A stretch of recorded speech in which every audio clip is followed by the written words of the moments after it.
सोलापूर शहरातून एक दुर्दैवी आणि धक्कादायक दुःखद बातमी समोर येत आहे। सोलापूर शहराजवळ असलेल्या केगाव विजापूर बायपास रोडवर आज शुक्रवारी रात्री काही वेळापूर्वीच आयशर व क्रेटा गाडीचा भीषण अपघात घडला असून या अपघातात क्रेटा कारमधील 2 जणांचा जागीच मृत्यू झाल्याची धक्कादायक घटना समोर आली आहे। मिळालेल्या प्राथमिक माहितीनुसार क्रेटा कार क्रमांक MH13EK7609 ही भरधाव वेगात असताना अपघातग्रस्त झाली। अपघात इतका भीषण होता की ही कार आयशर गाडीला जोराने जाऊन धडकली। यात दोघांचा जागीच मृत्यू झाला। या अपघातात सोलापूर शहरातील कृषी उत्पन्न बाजार समितीमधील मार्केट यार्डमधील एका व्यापाऱ्याच्या मुलाचा मृत्यू झाल्याची प्राथमिक माहिती समोर आली असून त्यासोबतच आणखीन एका मुलाचा दुर्दैवी मृत्यू झाला आहे। दोघेही 18 ते 19 वर्षाचे असल्याची माहिती समोर आली आहे। रमजान निमित्त दोघेही इफ्तार करून घरातून बाहेर पडले आणि हा अपघात झाला अशी प्राथमिक माहिती समोर आली आहे। घटनेची माहिती मिळताच तात्काळ ॲम्ब्युलन्स घटनास्थळी दाखल झाली।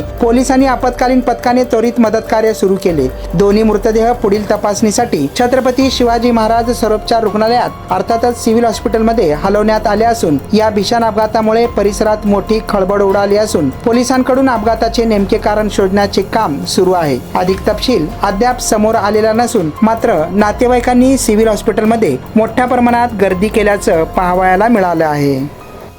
या अपघातात मृत्यू झालेल्या दोघांची नावे समोर आली असून यापैकी इमामुद्दीन बागवान वय वर्ष 18 आणि दुसरा युवक अमन निसार बागवान वय वर्ष 19 असे दोघे जणांचा मृत्यू झाल्याची माहिती समोर आली आहे।